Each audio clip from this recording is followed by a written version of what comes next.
Salve, galera! Boa noite para vocês, tudo bem? Como é que estamos nessa noite maravilhosa de live? Live de revisão, segunda semana da live de revisão do Enem. Bora lá começar a nossa prosa. Queria dar um salve para todo mundo. Estamos aqui de novo. Queria te parabenizar por você estar aqui comigo hoje, né? Estamos aqui hoje para falar de geografia. Meu nome é Léo Miranda. Vou corrigir as questões referentes à segunda semana da nossa revisão do Humanizando. Gente, e já começa aqui dizendo o seguinte, né? Nós vamos trabalhar da mesma forma como na nossa última live, para a gente conseguir desembolar aqui e não virar uma live gigantesca, aquela live Senhor dos Anéis, live de 3 horas, live de 4 horas, eu sei que são muitas questões. Nós temos hoje aqui o nosso querido e ilustre professor John. Dá um salve pro John aí, galera. John está no chat com vocês. John, dá um oi pra galera aí, tamo junto. E o John, gente, assim como ele fez na primeira live nossa, semana passada, vai ficar aqui com vocês, tirando todas as dúvidas referentes às questões, enquanto eu vou desembolando aqui a correção de cada uma das alternativas, os textos, fazendo as análises das questões. E, logicamente, nós vamos interagir também, eu e você, e o nosso querido John também. Querido John, hein? Você entendeu? E querido John, querido John. Muito bem, gente. Já começo fazendo um pedido para você. Se você está acompanhando essa live agora, o seu celular está pertinho aí, você vai pegar seu celular só para fazer uma parada para mim. Você vai tirar aquela foto agora. Eu vou fazer aqui aquela pose bacana. Você vai tirar aquela foto e postar aí no seu Instagram e marcar a gente no @curso humanizando e falar que você está aqui na live na segunda semana de revisão do Enem, que é uma revisão gratuita. A segunda de 6 semanas, nós vamos corrigir 90 questões, já corrigimos 15, agora vamos corrigir mais 15 questões das 90 questões referentes à geografia, beleza? Então dá aquele print aí. Pronto, muito bem, muito bem, muito bem. E você pode dar o print também a qualquer momento da live, não precisa ser só agora. Se você achou bacana aquele momento, fala assim, é esse momento aqui que eu vou dar o print. Fique à vontade. Dê o print e não se esqueça de marcar a gente no @curso humanizando. Gente, isso pra gente é muito importante e eu agradeço demais se você fizer isso também. Beleza? Tranquilo? Agora, se você não quer o celular para te distrair, deixa ele mais pro lado aí e tal. Vamos focar aqui nas nossas questões. Às vezes você tá no corre aí, tá no celular, tá me acompanhando, tudo bem, tranquilo. Mas vamos focar nas questões. Só tomar água aqui, gente, que tá quente demais, viu? Ô, temperatura aqui não baixa de jeito nenhum. E a tendência agora é só aumentar, né, galera? A tendência agora até o final do ano é só aumentar. Então bora lá começar a nossa prosa. Gente, vou colocar aqui, ó, vai aparecer na sua tela agora. Olha que bonito. Olha, gente, olha que visual. Olha esse fundo, Brasil. Esse fundo de milhões. A Globo está perdendo, gente. Olha que maravilha. Esse quadro lindo, deixa eu ver aqui, ó, tá aparecendo aqui. Vamos ver aqui. Não, pro outro lado, Léo. Aqui, ó. Muito bem. O nosso quadro belíssimo. O nosso quadro virtual. Lembrando, galera, que esse PDF está na descrição do grupo ou dos grupos de revisão do Humanizando. Se você chegou aqui, caiu de paraquedas agora e não tem acesso ao PDF, tem que estar lá no grupo para estar na descrição e aí você vai acessar, né, o PDF. Eu tenho certeza que daqui a pouco alguém vai perguntar aqui se já está liberado o PDF. Está liberado, está na descrição do nosso grupo. Fechou? Então bora lá começar? Vamos lá, gente. Olha lá, primeira questão que a gente vai fazer hoje é essa aqui do Enem 2018, tá? E como sempre, a gente vai começar lendo o enunciado, beleza? Então vamos lá, olha lá. No contexto histórico apresentado, então há um contexto histórico que está sendo apresentado nesta questão, beleza? A exaltação da ciência geográfica. Olha, gente, a geografia, ela surge como ciência, de fato, no final do século XIX, tá? Decorre do seu uso para, olha, o conhecimento geográfico ele vai ser utilizado ali no século XIX para alguma finalidade. E a gente vai extrair isso do texto nesse momento. Do segundo Congresso Internacional de Ciência Geográfica, em 1875, ó, bateu aqui, século XIX, tá? Aqui compareceram o presidente da República, o governador de Paris e o presidente da Assembleia, o discurso inaugural do almirante... Nossa, gente, não ia fazer isso aqui não, gente. E olha que eu falo um pouquinho de francês, mas isso aqui, ó, La Rochelle de Nourois. Gastei meu francês aqui agora. Expôs a atitude predominante no encontro. Cavalheiros, a providência nos ditou a obrigação de conhecer e conquistar a terra. Olha só, gente, vou grifar essa frase aqui, ó. Obrigação de conhecer e conquistar a terra. Essa ordem suprema é um dos deveres imperiosos. Imperiosos vem de império, né, gente? Imperiosos vem de imposição, de responsabilidade, alguma coisa nesse sentido. Inscritos nas nossas inteligências, nas nossas atividades. A geografia é essa ciência que inspira tão bela devoção e cujo nome foram sacrificadas tantas vítimas, torna-se filosofia da terra. Gente, então, olha só, século XIX, nós estamos falando de qual contexto histórico. Agora eu vou puxar lá da história do nosso querido Guizão, tá? Nós estamos falando de imperialismo. Imperialismo. Imperialismo ou também chamado de neocolonialismo. Ou neocolonialismo. Galera, e nesse momento, o que está rolando, tá? Está rolando uma expansão territorial. Império tem a ver com construção ou com expansão territorial. Expansão de territórios. Territorial. Fechou? E galera, nesse sentido, se os impérios são construídos a partir da expansão territorial, vamos pensar, olha, Império Britânico era só a Inglaterra? Não, era a Inglaterra e várias extensões de terra no mundo, espalhadas, enfim, no Oriente e no Ocidente. A Inglaterra, o Reino Unido é um grande império ainda, mas no passado foi muito maior. O Império Russo, era só a Rússia? Não, tinha pedaços da Polônia, a própria Ucrânia. Vamos pegar outro império, Austro-Húngaro? Também não. Império Turco-Otomano, esse então nem se fala, gigantesco. Então os impérios envolvem expansão territorial. Dito isso, a ciência geográfica, gente, ela vai embasar, é como se fosse uma tentativa de legitimação, de justificativa da expansão territorial, tá? Então, a ciência geográfica, ela vem no sentido de legitimar, de confirmar, né, o direito, o dever dos países de dominarem territórios que não são seus, tá? Então, legitimar a expansão territorial. Expansão territorial. Fechou? Tanto é, galera, que nesse momento, no século XIX, na ciência geográfica, vai surgir se eu só tirar essa linha vermelha chata aqui, gente, vai surgir um conjunto de ideias que a gente vai chamar aqui de espaço vital, tá? Ô, Léo, o que é esse tal de espaço vital? Espaço vital. Espaço vital, galera, tem a ver com um pensador da época chamado Friedrich Ratzel. E basicamente o Ratzel vai dizer o seguinte, olha, os países, para que eles cresçam, prosperem, eles têm que ter territórios. Porque território significa ter mais acesso a terra para agricultura, mais acesso a recurso mineral. Então os países têm que dominar territórios mesmo que seja fora das suas fronteiras, tá? Então, gente, a geografia vai ser usada como forma de legitimar, justificar a ação imperialista no século XIX. Tá entendido? Por essa razão, vamos lá para a questão alternativa A.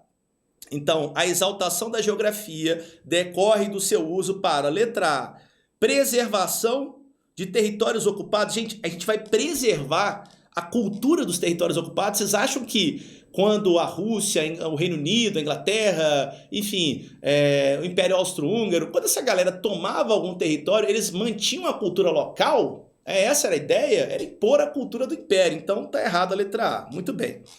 Formação humanitária da sociedade europeia. Gente, tem alguma coisa a ver essa expansão territorial e esse uso da geografia para justificar a expansão territorial com uma formação humanitária? Gente, isso é um interesse altamente político, é um interesse altamente de dominação de território, então não é uma formação humanitária.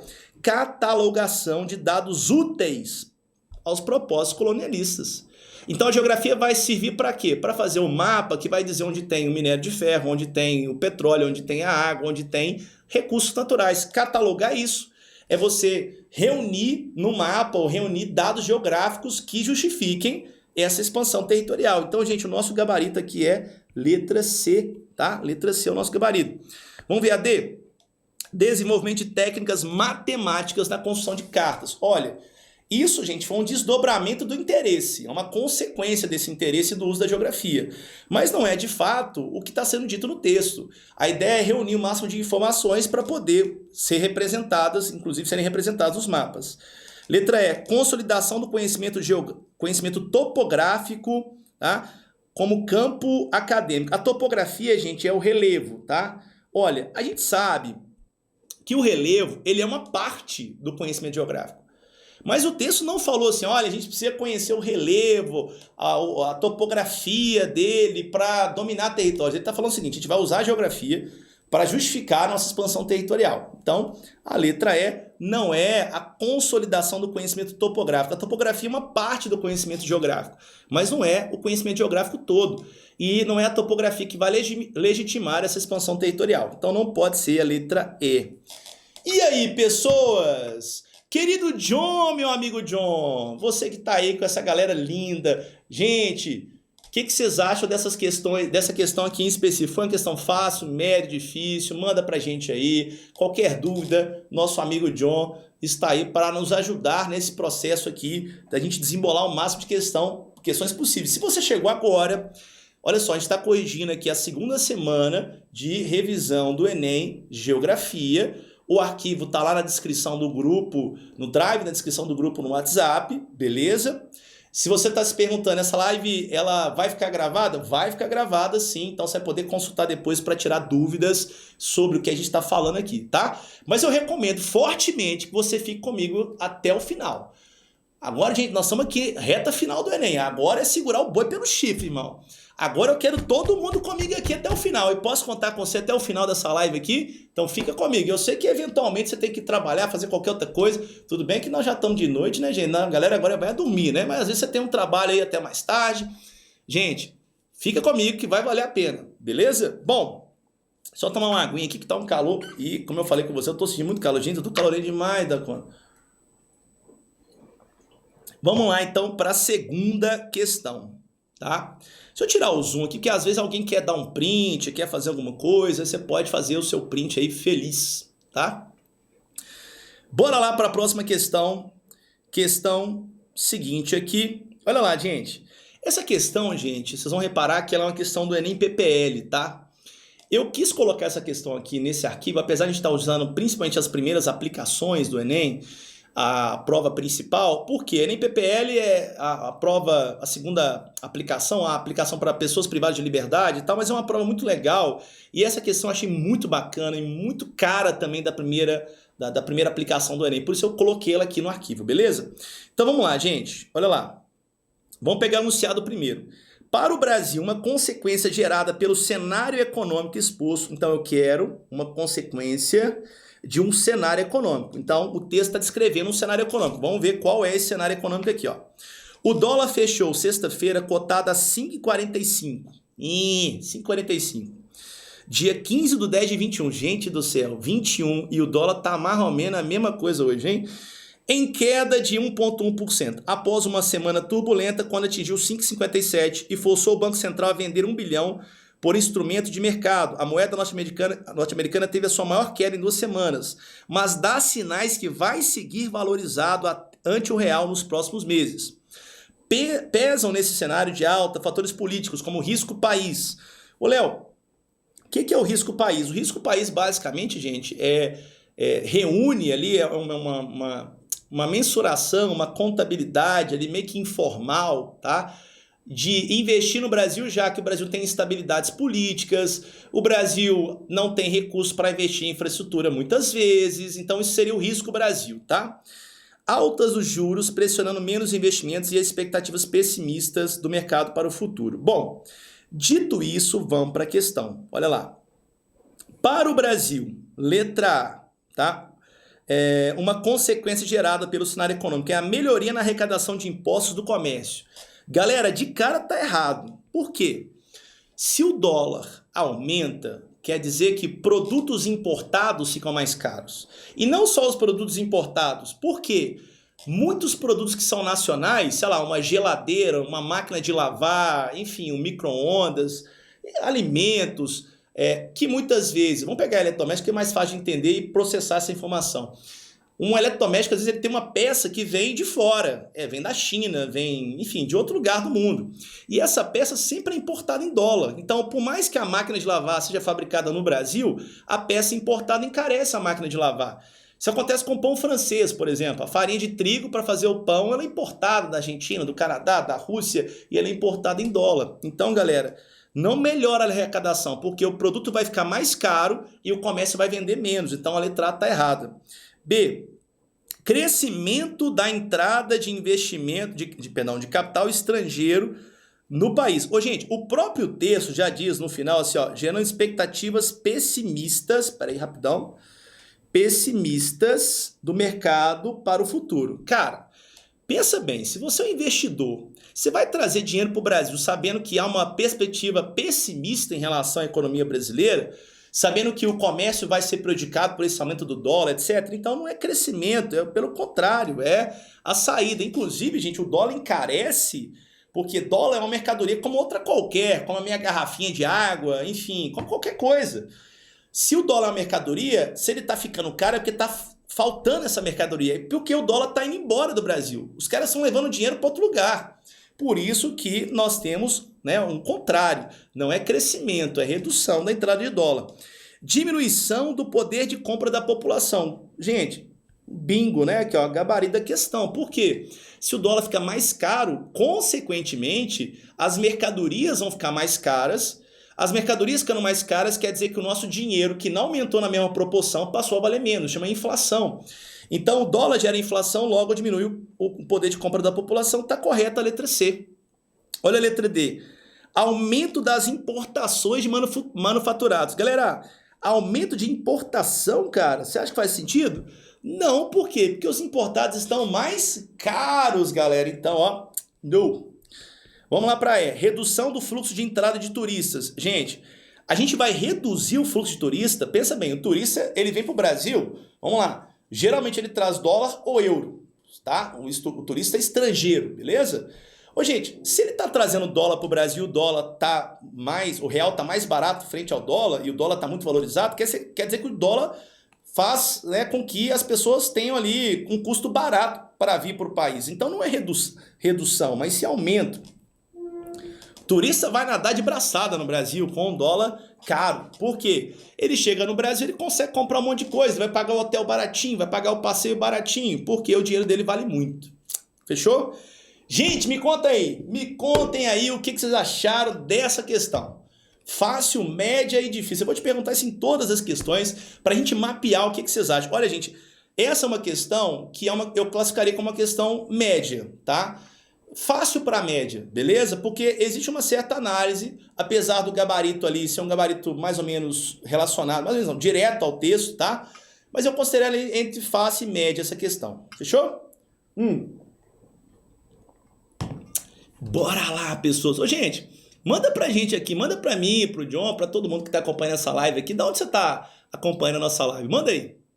Ó, na primeira live a gente tinha muita gente aí do Nordeste, a gente tinha muita gente do Norte, do Centro. Ó, gente, o Humanizando está nesse país inteiro, irmão. E se tiver alguém aí do exterior acompanhando também, manda pra gente aqui. Na live do ano passado tinha uma galera de Portugal acompanhando a gente, tinha gente de Angola acompanhando a gente. O Humanizando está globalizado, gente. Então, bora lá voltar para as questões, mas manda pra gente aqui, hein? Manda pra gente aqui onde você está falando desse país.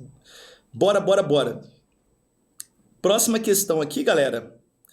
Ó, questão de geofísica. Para tudo, Brasil! Questão de geofísica. Ah, meu Deus! Eu briguei com a geofísica. Faz as pazes com ela, amigo. Porque é ela que vai te ajudar pra caramba na prova, tá? Não brigue com a geofísica. A geofísica é maravilhosa, gente. Então vamos lá para a questão. Essa questão, gente, ela vai falar sobre um aspecto pedológico. Pedológico tem a ver com solos, tá bom? Então vamos lá. Vamos ler o enunciado aqui, ó. As atividades agrícolas, bora, atividades agrícolas, desenvolvidas na região mencionada, intensificam o problema exposto. Então, atividades agrícolas desenvolvidas na região mencionada, então ele vai referir-se aqui a alguma região específica, tá? Então, tá tudo ligado aqui, ó. Atividade agrícola numa região específica geram ou intensificam um problema o problema ambiental. Então, tá tudo casado. Então, você tem um problema ambiental que é típico de uma região específica que está relacionada à agricultura. Vamos ver aqui o texto. Ó, solos salinos, ou alomórficos apresentam como característica comum a concentração muito alta de sais solúveis e sódio trocado. Eles ocorrem nos locais mais baixos do relevo, em regiões áridas, e semiáridas e próximas ao mar. Beleza. Em regiões semiáridas, por exemplo, polígono das secas do Nordeste brasileiro, os locais menos elevados recebem água que se escoa dos declives adjacentes durante as chuvas e que caem em alguns meses do ano. Essa água traz solução de sais minerais e evapora-se rapidamente antes de se infiltrar totalmente, havendo então, cada vez que esse processo é repetido, um pequeno acúmulo de sais no horizonte do solo.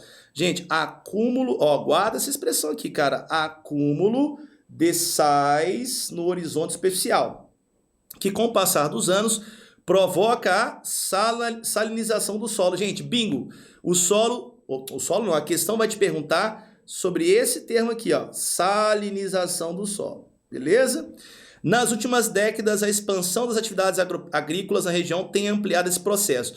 Qual região? Na região semiárida do Brasil, no polígono das secas, no sertão nordestino, tá?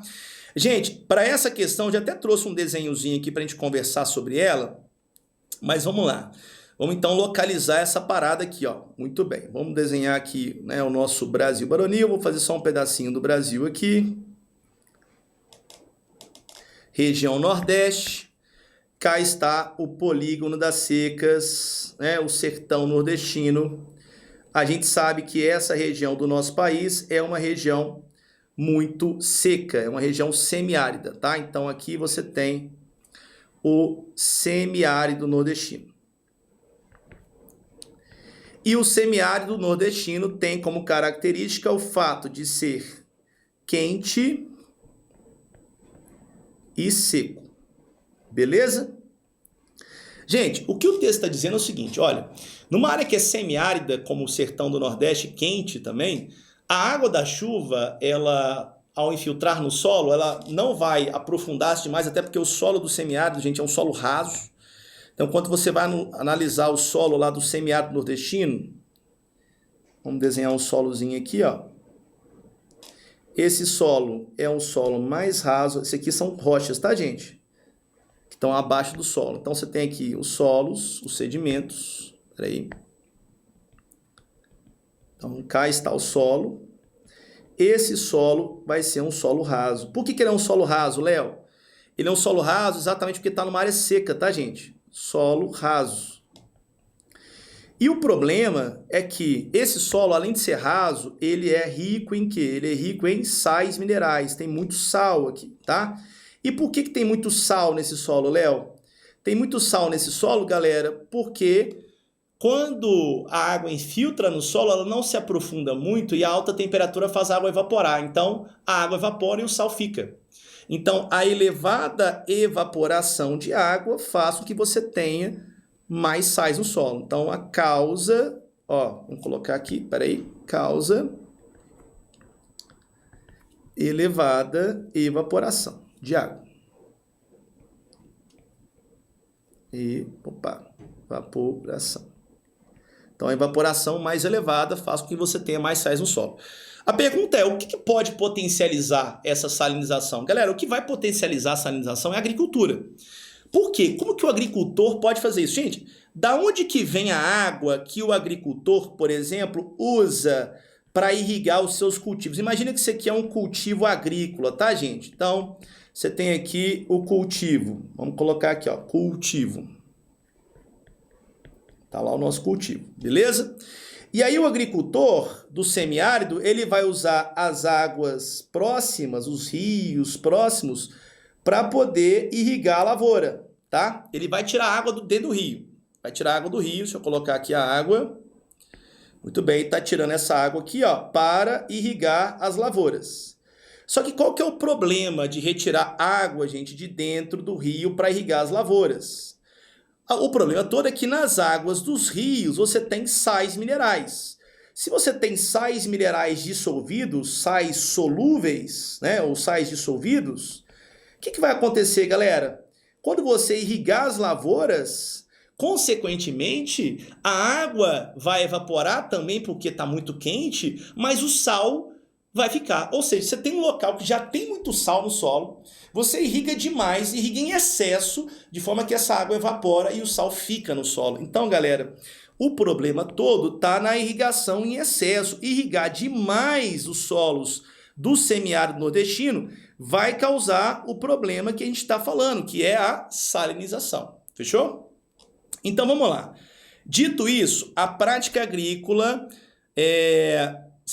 nessa região específica, né, que é o sertão do Nordeste, intensifica o problema ambiental exposto, que é a salinização, letra A, por realizar florestamentos de pinos, desrespeitando a prática de pousio. Galera, a gente está falando de reflorestamento, tá? Nós não estamos falando de reflorestamento, inclusive, a gente está falando da retirada da vegetação nativa, né? E não estamos falando de reflorestamento, a gente está falando da retirada da vegetação nativa para agricultura, tá bom?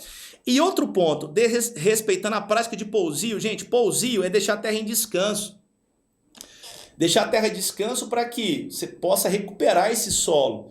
Então o problema é o descanso. O pousio é uma técnica de conservação do solo. Se você irriga em excesso, você não está conservando o solo, tá? E pousio, galera, não está relacionado ao que está sendo falado no texto, tá bom? Então, está aqui incorreta a letra A. Utilizar sistema de irrigação desprezando uma drenagem adequada. Gente, o que é drenagem? Me conta aqui. Olha, você já ouviu essa palavra alguma vez, quando eu falo assim, o campo de futebol, lá, o Maracanã, o Mineirão, enfim, qualquer estádio, tem uma boa drenagem. O que isso quer dizer, galera? Quer dizer que a água da chuva, ela não empoça no campo, não empoça porque ela é retirada. Drenar é retirar, gente, o excesso de água. Se um agricultor faz a drenagem adequada, ou seja, não deixa essa água acumular sobre o solo para poder evaporar e o sal acumular no solo, tá tudo certo. Então o gabarito da questão é a letra B, ok? Letra B. Drenagem, ela tem que ser feita da maneira correta. Então, se o cara utiliza um sistema de irrigação no sertão do Nordeste e despreza a drenagem, tá tudo errado. Ele vai irrigar em excesso e vai causar problemas. Instalação de açudes nos grotões, nas áreas mais baixas, retardando a velocidade da vazão fluvial. Gente, instalação de açude não tem relação, é um problema, né, é uma questão hídrica, na verdade. Açudes são reservatórios de água que são construídos em áreas semiáridas, beleza? Só que aqui a gente não está falando de algo relacionado à água, né? A gente está falando aqui de algo relacionado ao solo, beleza? E não é a instalação do açude que é o problema, é o cara que está jogando água demais no solo, numa área que essa água evapora rápido. Desmatar áreas de preservação permanente, causando assoreamento. Gente, assoreamento tem a ver com o acúmulo de sedimentos no leito dos rios, tá? Então, quando você tem ali a retirada da vegetação, que a gente chama de mata ciliar, o que vai acontecer? Então, vamos fazer um riozinho aqui, ó. Vamos fazer um riozinho aqui, tá? E aí, você tinha aqui a floresta, que a gente chama de mata ciliar, mas a mata ciliar foi retirada. Os sedimentos que vêm das áreas mais altas, galera, trazidos pela erosão, vão ser todos depositados dentro do rio, obstruindo a passagem da água. Ou seja, assoreamento, a causa dele, gente, é a erosão do solo, não é a salinização. Erosão é um processo mecânico que remove os solos. É a água da chuva removendo os solos e levando para dentro do rio. A gente não está falando de um processo mecânico, está falando de um processo químico. Então está errado também a letra D de dado, galera.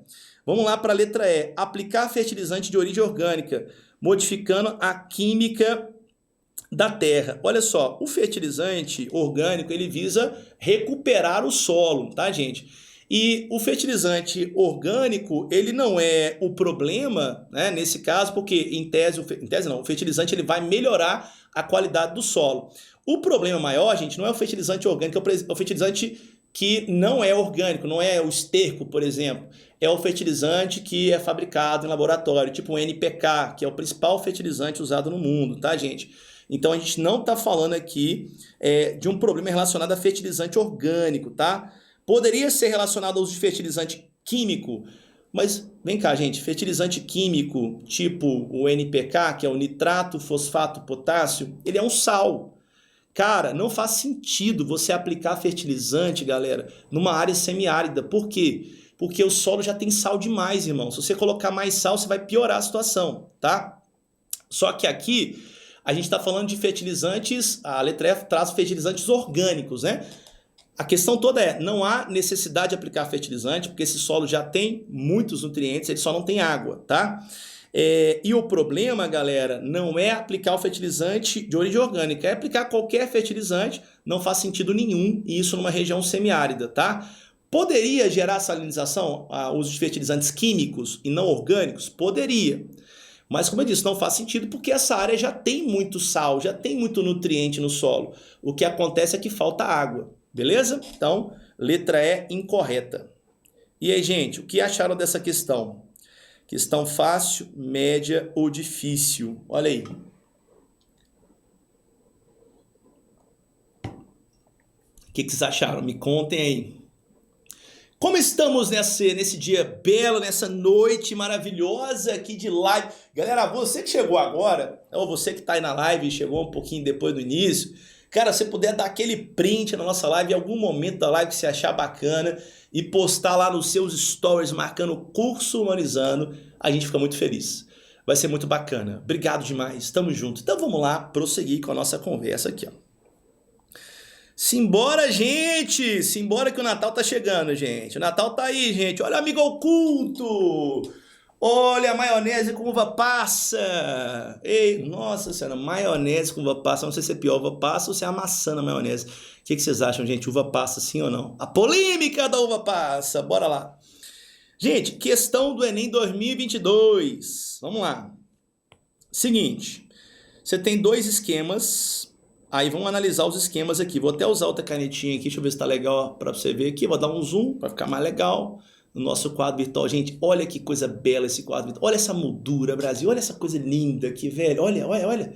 Perfeição, gente. Só no Humanizando que você tem esse nível de live, cara. Isso aqui é nível Hollywood, irmão. Então vamos lá. Seguinte, galera. Você tem aí, ó. Evapotranspiração. Léo, meu Deus, o que é evapotranspiração? Não sei que parada é essa, velho. Evapotranspiração, galera, nada mais é do que a transpiração vegetal.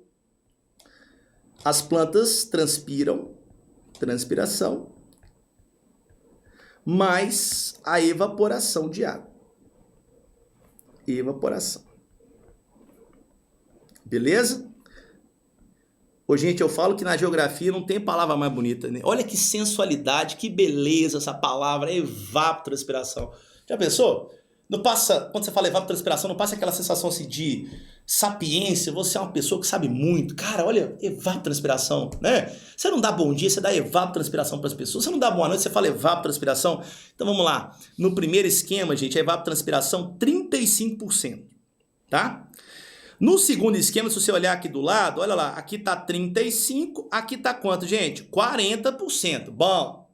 E você tá vendo que aqui no segundo esquema tem vegetação, irmão. Então você já entendeu que a evapotranspiração é maior no esquema do lado, da direita, porque tem planta, tá? Agora vamos lá, escoamento superficial, ou seja, o quanto que a água escoa na superfície, 30%. E aqui, 10%. Por que você acha que tá diferente essa parada aqui, gente? Me diz. Você tá vendo que tem umas casinhas aqui, ó? Por que tem casinha aqui, galera? Porque esse solo, irmão, é um solo impermeabilizado. Ó, solo impermeabilizado. Se é um solo impermeabilizado, quer dizer que ele é coberto com asfalto concreto, que compromete a infiltração da água. Moral da história, se a água não infiltra, ela vai escoar mais. Então você já sabe que o esquema da esquerda, a gente tem aqui uma área urbana, possivelmente, tá? E aí vamos lá, continuando a nossa análise da imagem. A infiltração, 20% nessa área, 25% aqui, ó. Por que na área da direita é maior a infiltração? Porque aqui é vegetação que não foi alterada, tá? Ou que tem uma alteração pequena. Aqui ele colocou de 35% a 50% impermeável, percolação profunda. O que é percolar, Léo? Percolação, gente, é o caminho que a água faz no subsolo, tá bom? Profunda 15%, profunda 15%. Quer dizer que a água infiltra mais na imagem da direita e ela realiza um caminho mais profundo na imagem da direita também. Veja que aqui você tem, gente, importantíssimo, cobertura natural do solo. Ou seja, irmão, aqui não tem desmatamento. Aqui é vegetação nativa, então a água vai infiltrar mais, tá bom? Bora lá. Aqui na imagem de baixo, galera, comparando, você tem aqui 75 a 100% de superfície impermeável, então quer dizer, mais urbana ainda, aqui é muito mais urbanizado, tá? Logo, isso aqui é muito mais urbanizado, novamente você tem solo também impermeabilizado, olha, quase tudo impermeabilizado, tá? E na imagem da direita, você percebe que a infiltração é maior e que você tem uma pequena parcela da superfície impermeabilizada também, mas aqui bem menos do que a imagem da esquerda. Então, gente, resumo da ópera, a vegetação faz diferença, a urbanização faz diferença na vazão da água. A vazão da água, gente, é o escoamento da água. Se o solo está impermeabilizado, essa água vai escoar mais. Se o solo tem mais vegetação, ela vai infiltrar mais. Beleza? Então, bora lá para o enunciado. A intensificação da ocupação urbana demonstrada afeta de forma imediata. Então, olha só. Ocupação urbana, ele está mostrando aqui uma evolução, né, da ocupação urbana. Afeta de forma imediata. Então, vamos lá. Qual que é a consequência, né? O nível altimétrico, gente, altimétrico tem a ver de altitude. Veja, isso aqui extrapolou o que está sendo falado na imagem, nas imagens. A imagem, ela não relaciona altimetria, altitude com o que está sendo dito, tá? Ciclo hidrológico é alterado? Sim. Por que o ciclo da água é alterado, gente? Por um motivo simples. A água, ela está infiltrando menos em um lugar e está infiltrando mais em outro, beleza? Então, você afeta diretamente o ciclo hidrológico, sim. Então, deixa eu só pegar aqui. Opa! Desculpa, pronto. Vamos lá. Ciclo hidrológico, gabarito da nossa questão. Padrão climático. Gente, para você detectar uma alteração climática, você precisa de um estudo de 30 anos. É claro que a superfície impermeabilizada ela altera o clima, mas né, a gente está falando aqui de um processo, não é um negócio que acontece do dia para a noite, tá? E de forma imediata, aí que tá a grande parada, né? Não pode ser padrão climático, porque aqui padrão climático demora muito tempo para ser alterado. Tectônica de placas. Gente, placa tectônica tem alguma coisa a ver com esse rolê aqui, irmão? Não, não temos aqui placas tectônicas. Estrutura das rochas. Tem a ver com rocha magmática, metamórfica, sedimentar? Também não. Letra E, errada. Então ficamos aí, gente, no gabarito, letra B de bola. Vocês viram que aqui, uma questão fácil, né, gente? Uma questão... Queria saber o que vocês acharam aí dessa questão, mas assim, na minha análise aqui é uma questão fácil.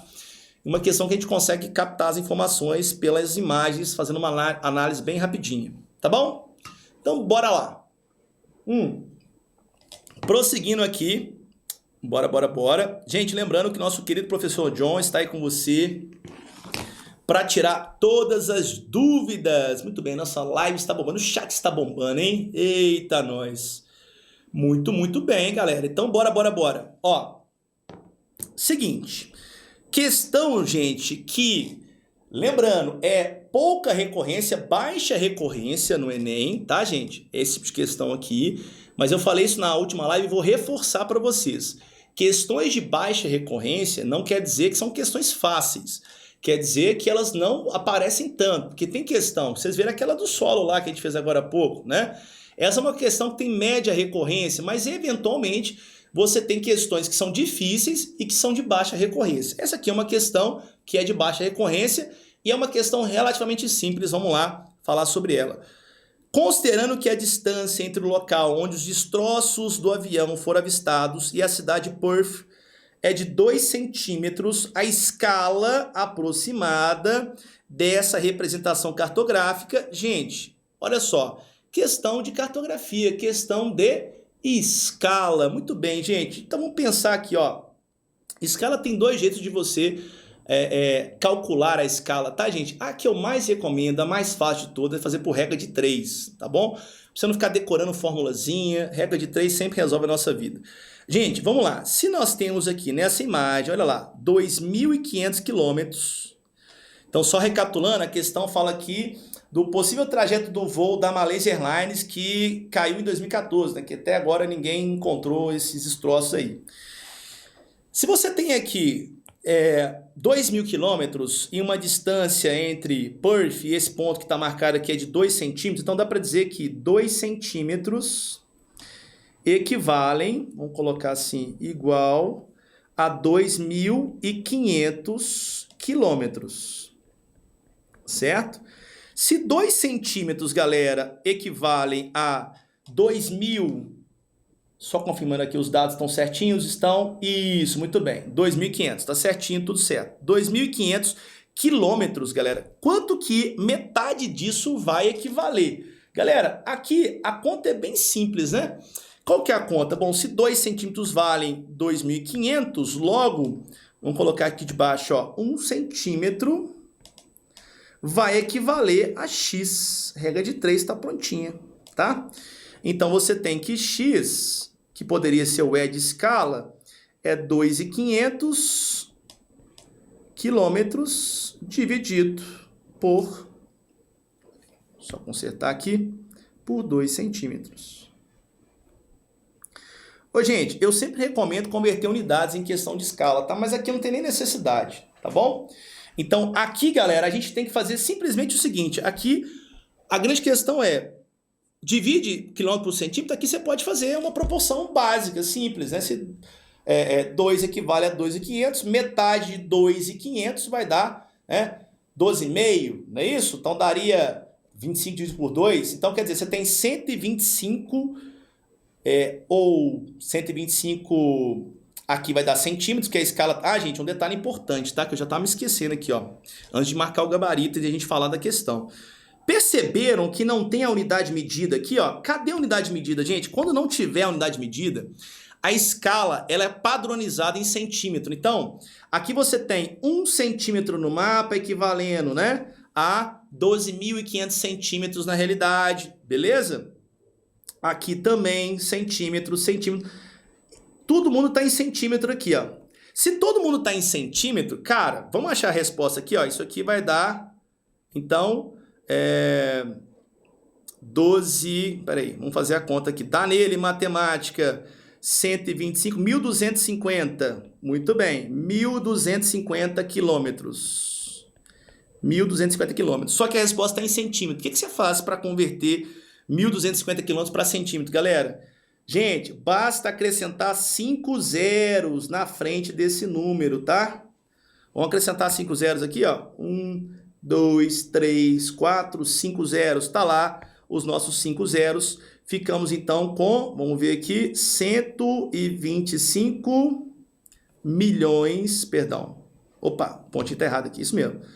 125 milhões de quê? De centímetros, tá? Então, aqui ficamos com a letra, vamos ver aqui, letra E. Isso mesmo, letra E. 125 milhões de centímetros. Fechou? Léo, então, toda vez que tiver uma questão de escala que der quilômetro e eu for passar para centímetro, é só colocar 5 zeros na frente do número.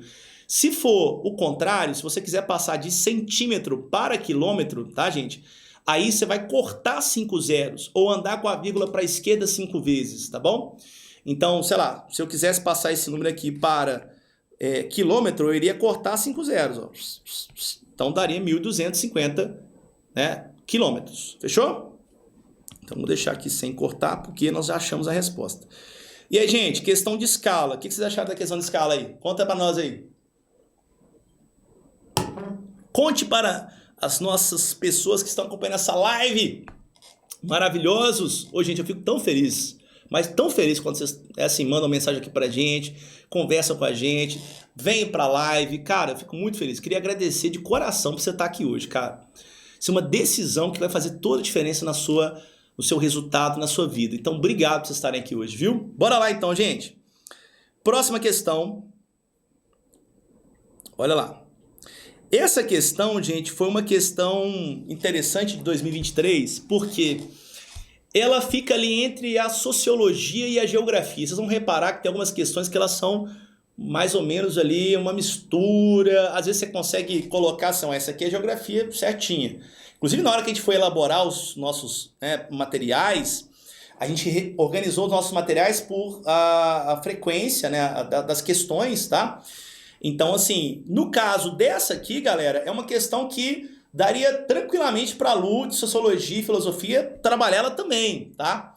Mas vamos lá, vamos trabalhar a partir da perspectiva da geografia. Essa questão traz o seguinte enunciado, olha lá. A definição de sertão descrita no bordado associa esse recorte espacial a... Gente, a palavra sertão, ela remete à ideia de interior, tá? Então, sertão significa interior. Interior. Fechou? E aqui nós estamos trabalhando com uma imagem que é uma obra artística aqui, né? Olha lá. Sertão é a avó bordando caminhos com linhas coloridas, tá? Galera, quando você olha para essa obra de arte, para esse... né, enfim, aqui para mim é uma obra de arte, claramente... ela está fazendo alusão a quê? Ela está fazendo uma alusão sobre uma perspectiva de alguém sobre o sertão, concorda? A pessoa que bordou isso aqui, ela está deixando claro qual que é a perspectiva de uma avó ali, ou de uma pessoa, ou dela, no caso, né? Sobre o sertão. Então, quando eu falo assim, sertão é a avó bordando caminhos com linhas coloridas, eu me refiro a uma perspectiva pessoal, individual, tá? Então, galera, se é uma perspectiva pessoal... envolve afetividade.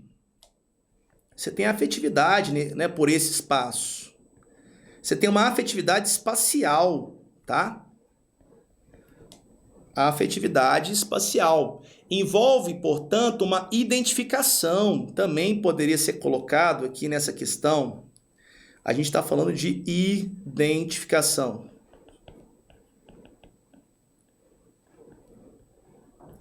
E quando você fala de identificação, afetividade, tudo isso, galera, a gente está falando sobre uma categoria de análise do espaço geográfico. O que são categorias de análise do espaço geográfico? São ferramentas da geografia que nos permitem analisar o espaço geográfico, tá? Que basicamente é composto tanto pelos aspectos naturais quanto pelos aspectos humanos. Então, desde a floresta até uma cidade, isso é espaço geográfico, tá? E nesse caso, se você tem afetividade, se você tem sentimento, galera, tá? Consequentemente, nós estamos falando sobre uma categoria de estudos da geografia que é chamada de lugar. O que é o lugar, Léo? O lugar, galera, é aquele espaço geográfico que você tem um sentimento por ele. Eu vou te dar um exemplo pessoal.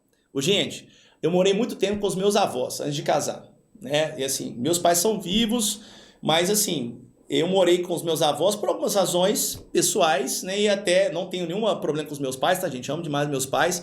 Mas principalmente assim, geograficamente na cidade onde eu morava, a casa dos meus avós era mais próximo do meu trabalho, enfim, tá? Antes mesmo de ser professor. E eu tenho, gente, uma afetividade muito grande pela casa dos meus avós. É tão, assim, importante que não sei se vai dar pra ver. Cara, eu tatuei no meu braço aqui, gente, não vai dar pra ver não, tá? Opa, pra cá. Mas eu tenho uma tatuagem aqui com as coordenadas geográficas da casa dos meus avós. Tamanha importância que esse lugar tem pra mim. Agora, a casa dos meus avós, ela tem importância pra mim, que vivia aquele espaço.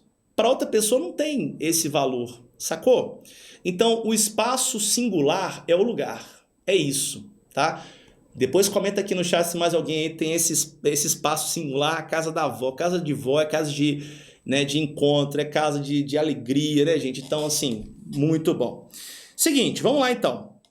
Dito isso, a definição de sertão descrita no bordado associa esse recorte espacial a percursos e roteiros turísticos, gente. Tem a ver com algo, uma perspectiva turística? Não, né? É uma perspectiva individual, pessoal. Trajetos e movimentos holísticos. Ô, Léo, o que significa a palavra holístico, né? Holístico tem a ver com algo mais amplo, mais global. É uma perspectiva mais global, mais ampla? Não, é uma perspectiva particular, né? Singular de alguém. Então, não pode ser. Vivência de itinerários socioafetivos. Tem ali um caminho aqui que tem uma identificação com ele? Sim, tem. Então, letra C é nosso gabarito. Letra D, fronteiras e demarcações territoriais. Gente, território, demarcação territorial tem a ver com poder, tá, gente? Tem a ver com relações de poder. Toda demarcação de território tem a ver com relações de poder. Vou te dar um exemplo simples que você vai entender essa parada. Animais são extremamente territoriais. Se você tem um cachorro, um gato em casa, um pet aí, enfim, qualquer pet, mas vou usar o cachorro e o gato como exemplo. Eles são muito territoriais, eles marcam território, não é? E como é que eles marcam território? Sei lá, o cachorro urina na parede, enfim. Aí se você tem 2 cachorros em casa, se um invade o espaço do outro, o pau quebra, né? E aí isso acontece por quê? Porque animais, eles demarcam território, e demarcar território significa estabelecer uma relação de poder com o território, com esse espaço, e não de afetividade, tá? Então, não pode ser a letra D. Letra E, profissões e interesses econômicos. Gente, há algum interesse econômico nessa parada? Não. A gente está falando de algo que é sentimental, de algo que é mais afetivo, tá? Então, mais singular, não é nada ligado aqui à profissão e interesse econômico. Beleza? E aí, meninos, o que vocês acharam dessa questão? Me contem aqui pra gente no chat. E aí, qual foi a visão sobre essa questão aí? Deixa eu ver como é que a gente está de hora aqui. Beleza, beleza. Estamos aí no tempo certinho, gente. Bora, bora, bora! Simbora, simbora, que tá quase chegando a época de comer panetone. Maravilha, você gosta de panetone? Hoje, gente, vocês perceberam que hoje eu tô meio assim na gastronomia, né, velho? Só tô falando de comida. Eu falei de maionese com uva passa, agora tô falando de panetone. Acho que eu tô com fome, gente. Só pode ser. Bora lá. Questão do Enem 2023. Vamos lá. Deixa eu dar um zoom aqui para ficar bem posicionado na nossa maravilhosa tela que você está vendo aqui. Muito bem. Não, gente, vamos fazer o método daquele que a gente já combinou, tá? Não vou começar pelo texto, não. Vou lá no enunciado. Ó, a partir da ocupação desordenada, ocupação desordenada, exposta no texto, o que impede a recuperação do recurso natural, impede a recuperação de um recurso natural, tá? Destacado é eu quero a causa. Qual é a causa? Causa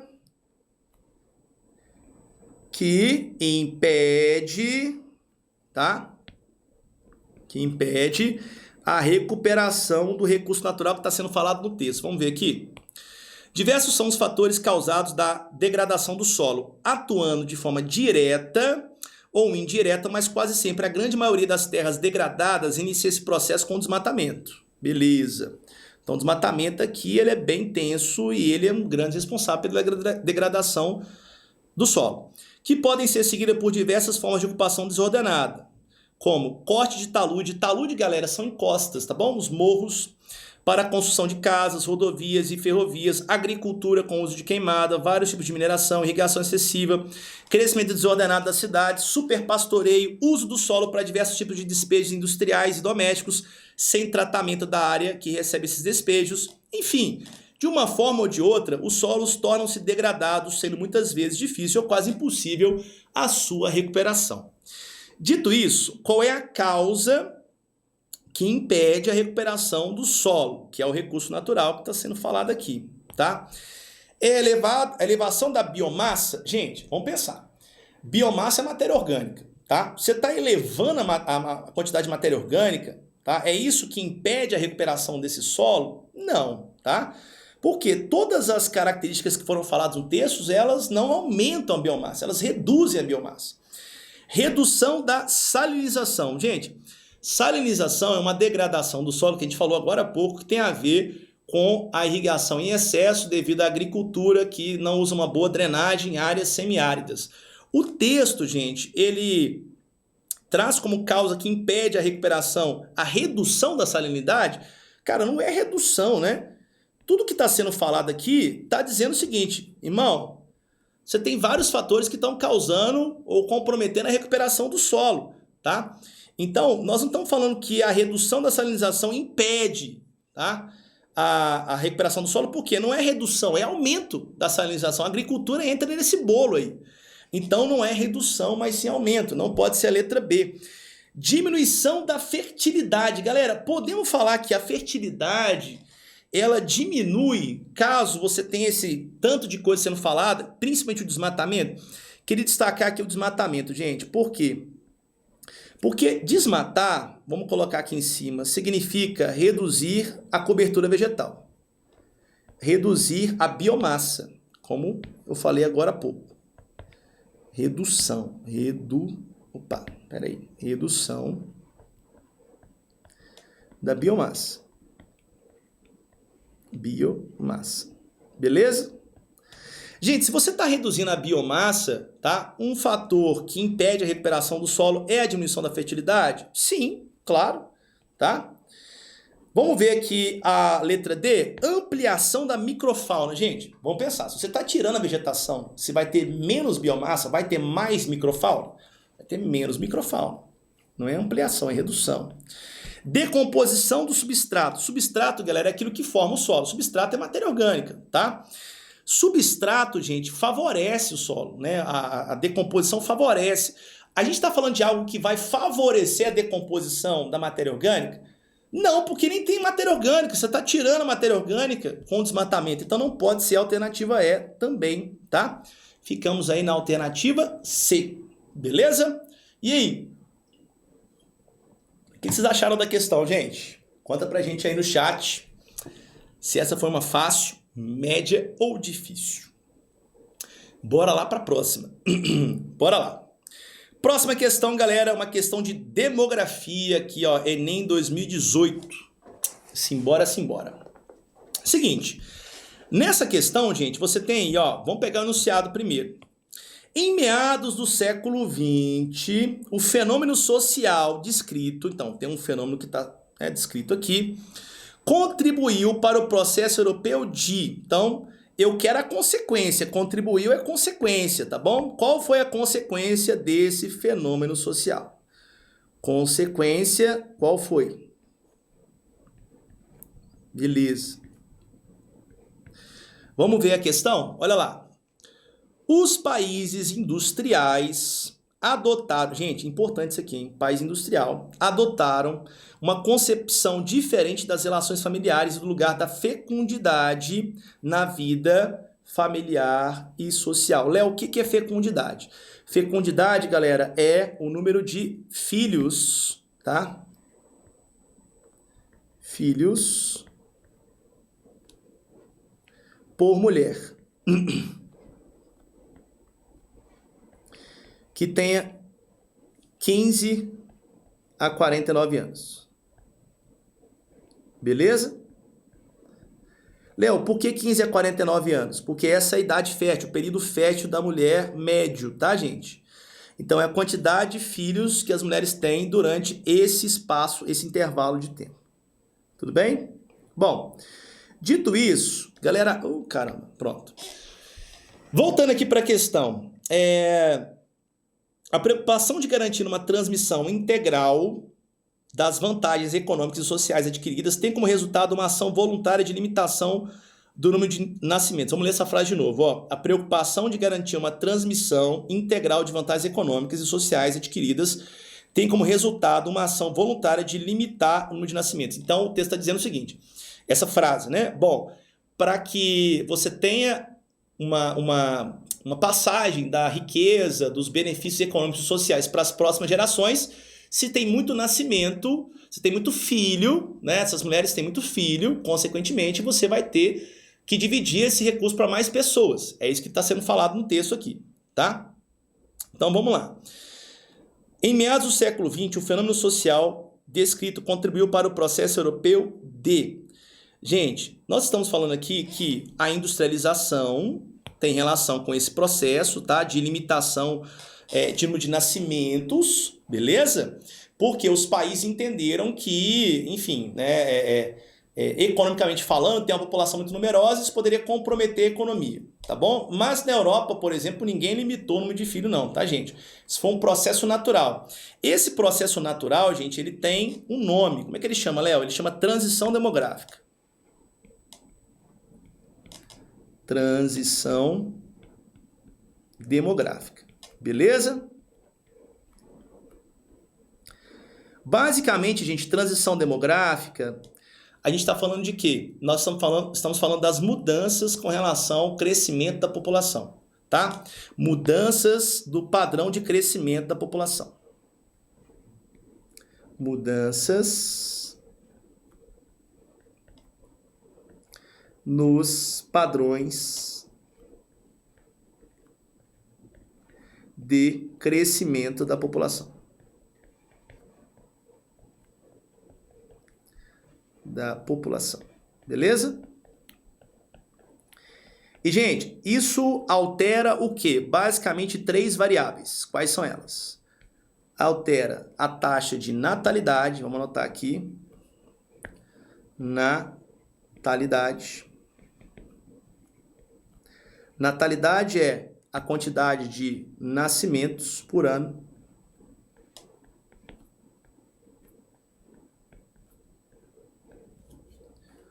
Por ano. Por 1.000 habitantes, tá, gente? Pode ser dado em porcentagem, mas geralmente é por 1.000. Nascimentos por ano por 1.000 habitantes. A gente também vai ter uma alteração, galera, não só na natalidade, a gente também vai ter uma alteração na taxa de mortalidade.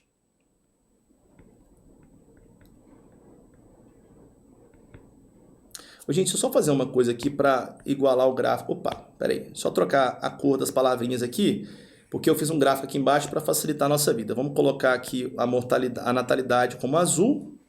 Então aqui está a natalidade. Pronto. E aqui a gente vai colocar a mortalidade, tá? Mortalidade.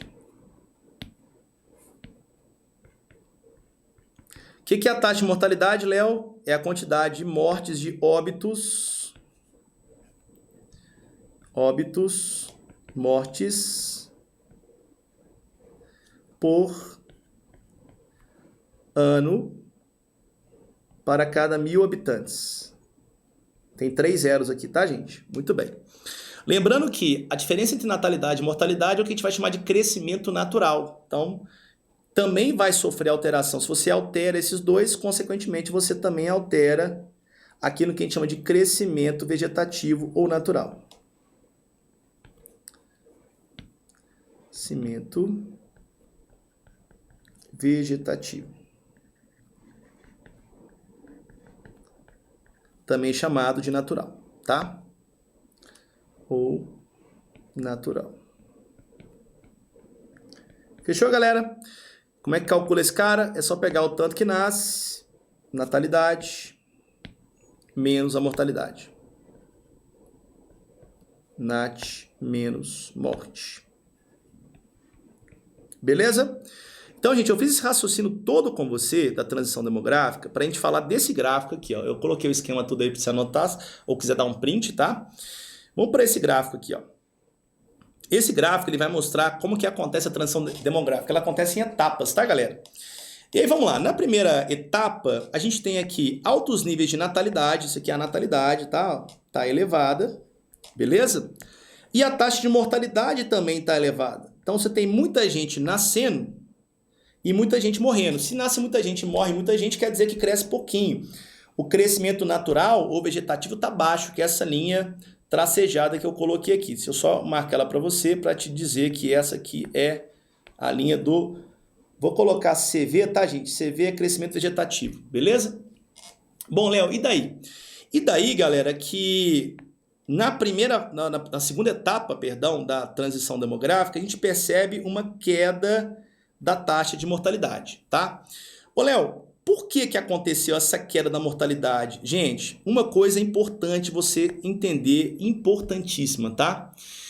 A transição demográfica, gente, ela depende da urbanização. Urbanização é as pessoas irem morar na cidade. Porque quando as pessoas vão morar na cidade, você tem melhores condições sanitárias e médicas. Isso faz com que a expectativa de vida, que é outra variável demográfica, seja maior. Ou seja, as pessoas morrem menos nas cidades, tá bom? Então, olha só. Se você tem a industrialização ela vai levar à urbanização, beleza? Urbanização. Porque as indústrias, elas se concentram nas cidades, atraem mão de obra e as cidades crescem, beleza? E nas cidades as pessoas vivem mais tempo porque você tem melhores condições sanitárias, tá? Só uma pergunta, a Europa passou pela Revolução Industrial quando, gente? A primeira no século XVIII, a segunda no século XIX. Então a Europa, ela iniciou a transição demográfica, gente, tá? Antes de todo mundo. Então essa fase aqui, ó, essa fase 2, aí você fala assim, olha, mas o estágio 1 ali já não é o início? Não, gente, porque começa a mudar a partir do segundo. tá? O que muda é, a partir do segundo, que natalidade e mortalidade passam a ter outro comportamento. E aí, na segunda etapa, ou na segunda fase, o que está acontecendo? Você tem um crescimento vegetativo elevado. Vejam, galera, que essa curva aqui, ó, ela está aumentando. E por que ela está aumentando, Léo? Porque a natalidade está alta e a mortalidade abaixou. A Europa viveu isso, gente, no século XVIII, século XIX, tá? E essa fase é conhecida pelo nome explosão demográfica. O que é explosão demográfica, Léo? É quando está nascendo muita gente, resultando num crescimento muito grande da população. Tudo bem? Tranquilo, tranquilo? Explosão demográfica, então, é quando você tem esse crescimento muito acelerado da população. Fechou? Beleza? Muito bem. Na segunda fase aqui, galera, terceira, perdão, o que vai acontecer com a taxa de natalidade? Você observa que a taxa de natalidade começa a cair, tá? Por que ela começa a cair? Bom, se o 2 foi o início da industrialização e da urbanização, no 3 você já tem uma população que é predominantemente o quê? Urbana. Então tem mais gente morando na cidade do que no campo. A pop urbana é maior do que a pop rural. Ok? Beleza, Léo? Gente, observem que o crescimento diminui, você tem uma desaceleração demográfica, ok? E na quarta fase, gente, você tem a estabilização dos dois. Vejam que tanto a natalidade quanto a mortalidade, elas entraram num platô, elas se tornaram ali bem, assim, né, baixas, mas assim, constantes, tá? Léo, o que muda na quinta fase? A quinta fase, gente, é a implosão demográfica, é o fim da transição. A implosão demográfica, que também é chamada de inverno demográfico, tá, gente? E vamos entender aqui por que inverno demográfico. Porque aqui você vai ter a taxa de mortalidade superando a taxa de natalidade. Mais mortes do que nascimentos. E aí, gente, a população está diminuindo, tá? Então, aqui, ó, inverno. Só mudar aqui, peraí. Mudar, opa, a cor. Só um minutinho, gente. Pronto, pronto, pronto. Inverno demográfico.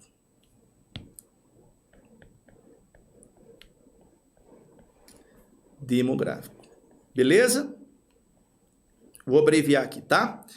Entendido, galera? Bom, eu te expliquei essa parada toda, te expliquei transição demográfica toda para a gente analisar essa questão. Vamos lá. Primeira questão aí é a letra A. Então, ó, vamos voltar ao enunciado. Em meados do século XIX, o fenômeno social descrito contribuiu para o processo europeu de estabilização da pirâmide etária. Gente, pirâmide etária é aquele gráfico que você tem, né, um triangular inicialmente, então topo, idosos, meio adulto, base, jovens, tá?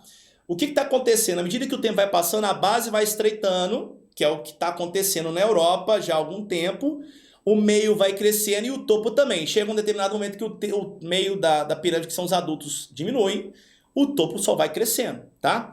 Então, gente, não é estabilização, porque a Europa começou a transição demográfica no século XVIII, tá bom? Conclusão da transição demográfica. Os europeus concluíram a transição demográfica? Sim, concluíram, galera. Por que eles concluíram a transição demográfica? Porque hoje, gente, vários países da Europa estão nessa fase aqui, ó. Na fase 5, na etapa 5. Eles já passaram, a conclusão de fato, gente, ela acontece aqui no 4, tá? E no 5, galera, você tem uma retração da população, beleza? Então aqui é a conclusão da transição demográfica, tá? Então, a Europa já passou por esse processo. A Europa já está no estágio de mais gente morrendo do que nascendo, porque lá tem uma grande quantidade de idosos, né? Então, a letra B está correta. Contenção da entrada de imigrantes. Faz sentido a gente conter a entrada de imigrantes? Você fala assim, mas a Europa controla mesmo. Mas em termos populacionais, não faz sentido nenhum a Europa controlar a entrada de imigrantes. Por quê? Porque ela tem uma grande demanda de trabalhadores, ou por trabalhadores, tá? Então, o processo de contenção de imigrantes, gente, ele não é algo que está relacionado ao quadro populacional, tá? A contenção da entrada de imigrantes, ela tem relação com aspectos políticos, nacionalistas, governos nacionalistas, aquela perspectiva mais de não quero trazer a cultura estrangeira para o meu território, não tem nada a ver com a dinâmica populacional, porque pela dinâmica populacional, gente, a Europa precisa de mais de imigrante, tá? Então não pode ser a letra D de dado. Letra E, formação de espaços superpovoados. Galera, superpovoamento quer dizer que você tem muita gente morando em um determinado espaço e com precárias condições econômicas, sociais, de infraestrutura. É esse o caso dos países europeus? Também não. Então, tá lá, gabarito, letra B. Gente, questão trabalhosa essa, hein? Essa é uma questão que é pequenininha, mas ela é trabalhosa. Muito bem, mas a gente fez uma baita revisão aqui, né? O que vocês acharam aí da revisão de população? Conta aí. Tranquilo? Sim! Então bora lá. Let's go! Vamos desembolar. Ô, gente, eu vou tirar a imagem aqui, tirar o zoom, perdão. Se alguém quiser tirar um print, aqui a anotação talvez fique pequena na sua tela, tô vendo aqui, mas talvez você consiga ter uma perspectiva mais geral aí. Então tá, vamos lá. Próxima questão. Gente, essa também aqui é uma porretada, tá, gente? Lá vem uma questão daquelas. Ó, essa questão aqui prova que questão menos frequente não é fácil. Bora lá. Você tem aqui duas imagens, você falou, cara, que parada é essa que está desenhada aqui? Vamos lá. De acordo com as informações apresentadas, a seca de 2014 no Sudeste teve como causa natural... então rolou uma seca em 2014, lá no ano da Copa do Mundo, lembra dessa seca, tá? Foi tenso, no Sudeste. Teve como causa natural o quê? O que aconteceu no Sudeste? Bom, vamos ler o texto aqui, gente. Olha lá. Texto 1. Há mais de 2 décadas, os cientistas e ambientalistas têm alertado para o fato da água doce ser um recurso escasso em nosso planeta. Desde 2014, o Sudeste adquiriu uma clara percepção dessa realidade em função da seca. Seca no Sudeste, 2014. Beleza, vamos colorir isso aqui. Texto 2. Dinâmica atmosférica no Brasil. Elementos relevantes ao transporte de umidade na América do Sul, a leste dos Andes, pelos jatos de baixos níveis, JBN, frentes frias e transporte de umidade do Atlântico Sul, assim como a presença de zonas de convergência do Atlântico Sul, ZACAS. Gente, muita calma nessa hora. Essa questão ela mobiliza muitos conceitos, tá? ZACAS, jatos de baixos níveis. Muito bem, muito bem, muito bem. Frentes frias. Para um verão normal e para o verão seco de 2014, representa o centro de anomalia de alta pressão atmosférica. Meninos, vamos com calma. Primeiro, eu gostaria de fazer uma explicação para vocês o que é as ZACAS, tá bom? Eu fiz para isso, gente, eu me adiantei e já trouxe uma anotação prévia, porque se eu fosse anotar isso agora, se ao vivo, a gente ia gastar um tempão aqui para poder fazer todos esses detalhes. Então eu recomendo que você dê um print aí, tá bom? Por isso que eu já trouxe o desenho já engatilhado, já sabendo que a gente gastaria um tempinho nessa questão. Bom, zona de convergência do Atlântico Sul. Gente, se é convergência, os ventos sempre convergem onde, né? Onde você tem uma baixa pressão atmosférica. Lembrando que baixa pressão atmosférica sempre é uma área de atração de ventos. Setinha chegando no B aqui, ó, zona de baixa pressão atmosférica, tá bom? Do Atlântico Sul, porque ela se refere ao Oceano Atlântico Sul. Gente, as ZACAS, elas são uma faixa de nebulosidade, nebulosidade, tá? O que é nebulosidade? Nuvens que se estendem no sentido nordeste e sudoeste. Olha, nordeste tá aqui, tá? E sudeste é esta região aqui, ó. Beleza? Muito bem. Elas duram em torno de 4 dias, mas são constantes. Não quer dizer que acabou uma ZACAS, que não vai se formar outra, tá? O que é a ZACAS? O que ela vai causar de impacto no nosso país? Bom, o texto trouxe aqui uma informação chamada de JBN, jatos de baixos níveis. Gente, esses caras são os alísios. JBN, jato de baixos níveis, tá? Alísios, galera, para quem não identificou ainda essa parte da matéria, são ventos que estão soprando da latitude 30 graus norte, tá? Em direção ao zero, que é o Equador. Esses ventos, eles são bem superficiais e são jatos porque eles têm velocidade mais elevada do que as demais correntes de ar, tá bom? Gente, quando os ventos alísios, que estão vindo da alta pressão, a zona de 30 graus, galera, é uma zona de alta pressão atmosférica, tá? É uma zona de alta... Peraí, deixa eu anotar isso aqui. Alta pressão atmosférica. Gente, toda a área de alta pressão é área de saída de ventos, tá?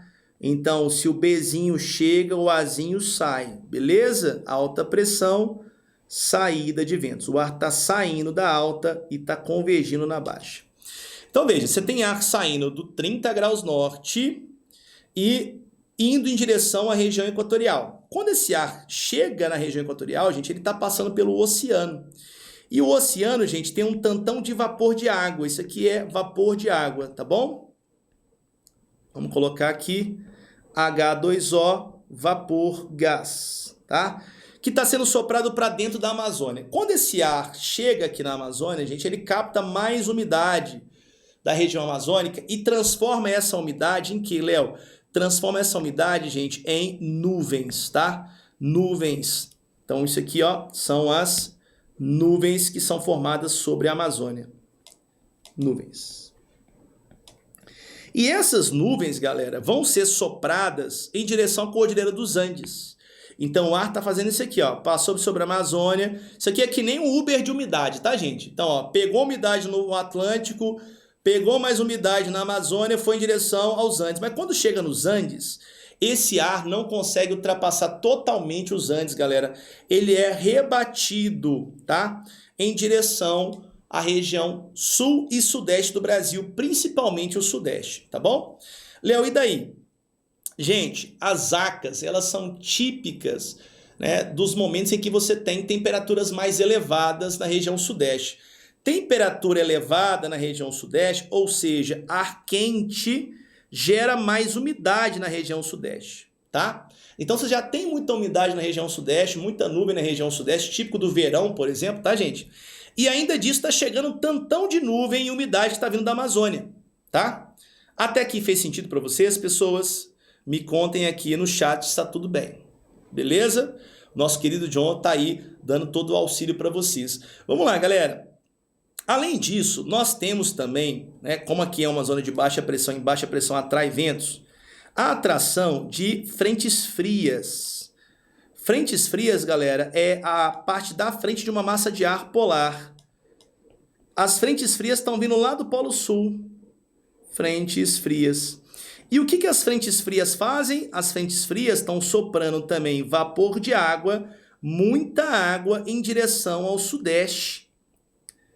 Ô, Léo, então você está querendo dizer que tem água chegando do sul e do norte? Isso, e elas estão convergindo, estão indo para o sudeste, e nesse caso, zona de convergência por essa razão, do Atlântico Sul, porque está convergindo na parte sul do Atlântico, na região sudeste, tá? Então, gente, as ACAs estão associadas às chuvas que são formadas na região sudeste, principalmente no verão, devido à umidade que vem da Amazônia, nuvens carregadas que vêm da Amazônia e também do Oceano Atlântico, tá? Eu falei isso tudo para te explicar o seguinte. Vamos para a imagem aqui, ó. Eu vou tirar o zoom, se você quiser dar um print aí, fica à vontade, tá, galera? Vamos ver essa imagem aqui, olha. Versão normal do que acontece todos os anos, ó. Você tem ar vindo da Amazônia, como eu contei para vocês, os jatos de baixos níveis, o JBN, que são os ventos alísios, mesma coisa, tá? E tem frente fria vindo para cá. Então você tem vento convergindo aqui no sudeste, beleza? Olha o que aconteceu em 2014, galera. Ó, os jatos de baixos níveis, eles foram desviados para a região sul do Brasil. E a frente fria foi desviada também. Por quê, galera? Você tem uma zona de alta pressão sobre a região sudeste sendo formada. E se aqui tem uma zona de alta pressão expulsa vento. Então, o ar quente e úmido da Amazônia e o ar frio que está vindo lá do sul estão querendo entrar aqui na região sudeste, mas não estão conseguindo. Por quê? Porque você tem uma alta pressão que está expulsando essa galera. Não, aqui vocês não vão entrar não, irmão, tá? Então, você tem uma zona de alta pressão que está empurrando para fora essa umidade. Gente, isso é um bloqueio atmosférico, tá? E é um evento anormal que aconteceu no verão de 2014, beleza? Bom, vamos lá. De acordo com tudo isso que a gente falou até agora, beleza, a seca no sudeste teve como causa natural a constituição de frentes quentes barrando as chuvas convectivas. Galera, frente quente, cara, tem frente quente desenhada nessa imagem? O texto falou sobre frente quente, galera? Não. Ele falou pelo contrário, ele falou foi de frente fria. Olha a frente fria aqui, ó. Ó, ele tá falando de frente fria. Então tá errado a letra A. Muito bem, não pode ser a letra A. Vamos para B. Presta atenção, o Enem trabalha com sinônimos. Vou te dar uma dica. Essa dica é para você anotar aí no post-it, hein, gente? Pega aquele post-it, pega aquele marcador, aquele marca-texto bonito que você tem aí e anota para mim. O Enem trabalha com sinônimos. Gente, alta pressão e anticiclone são a mesma coisa, tá? Alta pressão igual anticiclone. Baixa pressão igual ciclone, beleza? Então, olha só, a formação de um anticiclone impedindo a entrada de umidade. Gente, nós temos a formação de uma alta pressão. Vou até apagar aqui para você ver, ó, com calma. Tem uma alta pressão sendo formada nesse lugar aqui, galera. Olha lá, ó. Isso aqui é uma alta pressão, não tem um A. O texto não falou que é alta pressão, então tá correto, gente, tá? A resposta da questão é a letra B mesmo. Porque anticiclone é sinônimo, é a mesma coisa que falar alta pressão. Então, ó, alta pressão, gabarito da questão, letra B de bola, tá? Vamos ver as demais?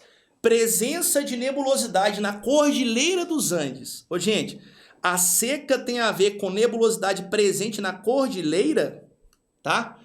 Essa nebulosidade, gente, ela acaba passando pela cordilheira por causa da alta pressão que foi formada no sudeste, beleza? Então, você tem realmente nebulosidade na Cordilheira dos Andes, mas isso não responde à questão. E, gente, não existe mais certo ou mais errado. Essa aqui é um distrator por redução, está reduzindo a resposta. A seca não é causada porque as nuvens ficaram na região da cordilheira, mas sim que tem uma zona de alta pressão sobre a região sudeste. Então, tá errado também. D, avanço de massas polares para o continente. Ô, gente, as massas polares estão avançando. Cara, isso não procede. Por quê? Elas estão sendo desviadas. A frente fria vem de uma massa polar e ela tá, ó, desviando. Ela não tá vindo para o sudeste. Então, não pode ser essa aqui também. Baixa pressão atmosférica no litoral. Gente, isso contradiz a imagem e o texto. Não é uma zona de baixa, é uma zona de alta pressão, tá? Então tá aí o gabarito da questão, letra B de bola. E aí, o que vocês acharam, gente? Fácil, médio, difícil? Questão difícil essa, tá, gente? Essa é uma questão difícil mesmo. É uma questão que reúne vários conhecimentos, é uma questão global, tá? Ela envolve conhecimentos de climatologia mais aprofundados, beleza? Bora lá então, prosseguindo. Bom, próxima questão aqui, a questão de número...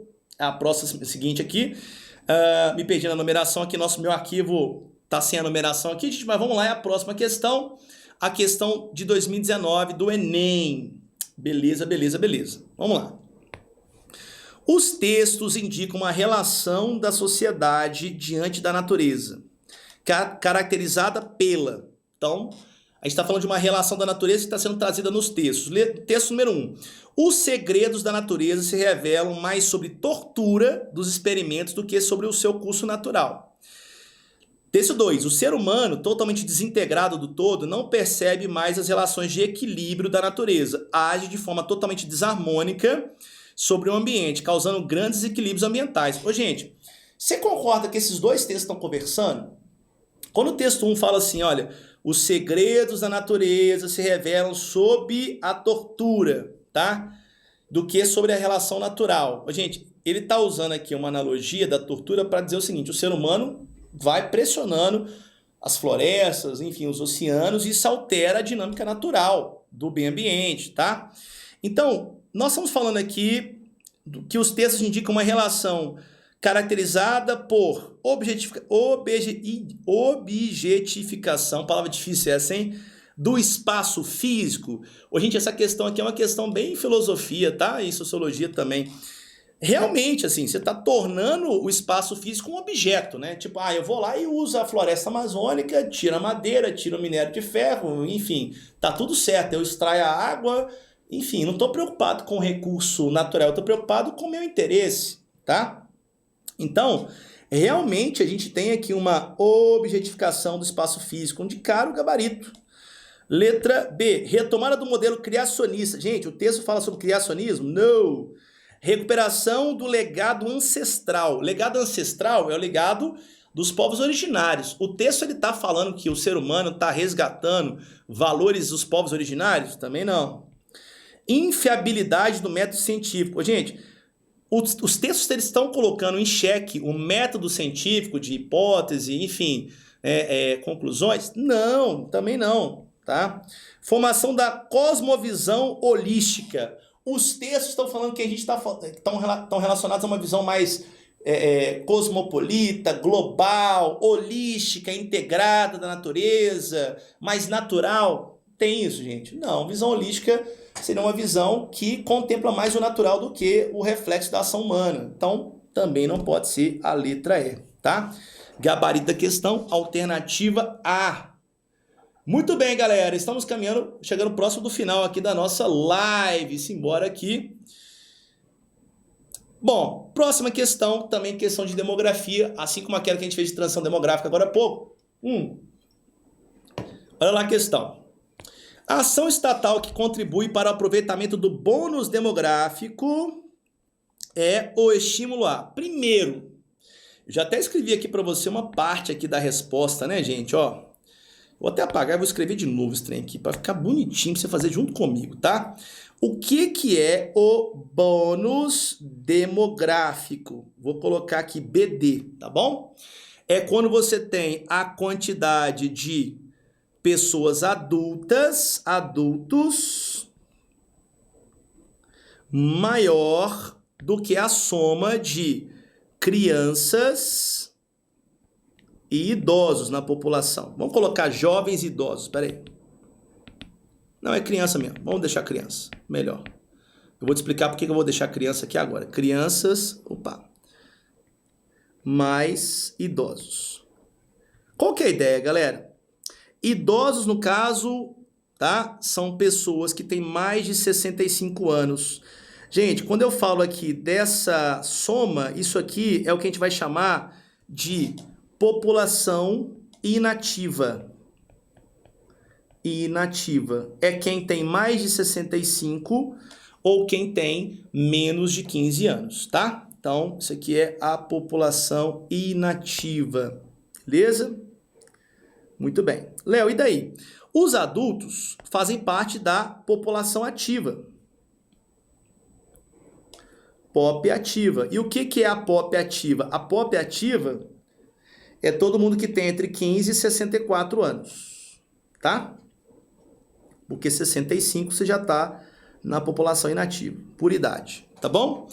Galera, se você tem mais adultos do que idosos, chama bônus demográfico. Você tem mais grana para poder usar na educação, por exemplo, tá? O bônus demográfico é um momento que tem mais trabalhadores do que pessoas que não trabalham, beleza? Você tem mais gente apta a trabalhar por idade do que pessoas que estão aposentadas ou crianças. Isso significa que mais pessoas trabalhando é mais gente gerando riqueza, é mais gente pagando imposto, é mais gente consumindo, isso gera mais dinheiro para o país, tá? Dito isso, galera, vamos lá. O bônus demográfico é um estímulo à atração de imigrantes? Cara, a atração de imigrantes é quando você não tem o bônus. Porque imigrante é quem chega de fora para repor trabalhador. Se você tem bônus, é porque você tem muito trabalhador, então não pode ser a letra A. Letra B, elevação da carga tributária. Você vai elevar a carga tributária? Pelo contrário, se você tem muita gente pagando imposto, até para aumentar o poder de compra da população, você não vai aumentar pra caramba o imposto. Você aumenta o imposto quando você tem menos pessoas no país, porque é menos gente para pagar imposto, então a conta fica mais alta. Isso é que nem quando você vai no restaurante dividir a conta com muita gente, fica baratinho. Se vai 2 pessoas dividir uma conta cara, vai ficar mais alto, vai ficar mais caro. Então, também não procede a letra B. Letra C, qualificação da mão de obra. Olha, se você qualifica a mão de obra e tem muito trabalhador, quer dizer que você vai gerar produtos de maior valor agregado, vai gerar mais riqueza para o país. Então, gente, gabarito, letra C. Cara, eu tô reparando um negócio. Vocês repararam que tem um tanto de C esse arquivo nosso aqui, cara? Agora que eu tô pensando nisso. Vamos lá, letra D. Admissão de exilados políticos. Gente, exilado político é pessoa que saiu do país, né? Então, por perseguição política. Não tem nada a ver com perseguição política aqui, isso não tem nada a ver com bônus demográfico. É uma pessoa só, não vai mudar em nada o bônus demográfico, né? Mesmo que seja uma quantidade muito grande de pessoas, né? A gente não tem tanto exilado político assim, enfim, tá? Concessão de aposentadorias. Isso é um estímulo à concessão de aposentadorias, galera, tá? Gente, olha só, quando você fala que o bônus demográfico é um estímulo à concessão de aposentadorias, você está indo na contramão da ideia de ter uma população mais jovem. Porque você concede mais aposentadoria quando você tem uma população mais velha, tá? Então, não pode ser a letra E também. Ficamos aí na resposta letra C. Fechou, galera? Tranquilo, tranquilo, tranquilo? Então, bora lá. Coloca aí no chat se for uma questão fácil, média ou difícil. Vamos lá para a próxima questão. Estamos caminhando aqui para o final, já chegando perto do fim da nossa live. Gente, nessa questão, vamos ver anunciado aí, ó. A concepção apresentada, bora, considera a existência de uma nova época geológica, tá? Concebida a partir da capacidade de influência nos processos. Gente, o que é uma época geológica? A gente está falando aqui de tempo geológico. Tempo geológico. Opa. Vamos, gente. O geológico. O tempo geológico, ele é dividido em algumas categorias, tá? Quais são as categorias? Vamos fazer uma escadinha aqui para ficar mais fácil. Vamos fazer primeiro aqui, ó. Vamos anotar os éons, que são as maiores unidades de tempo possíveis, tá? Você tem as eras, que estão abaixo dos éons.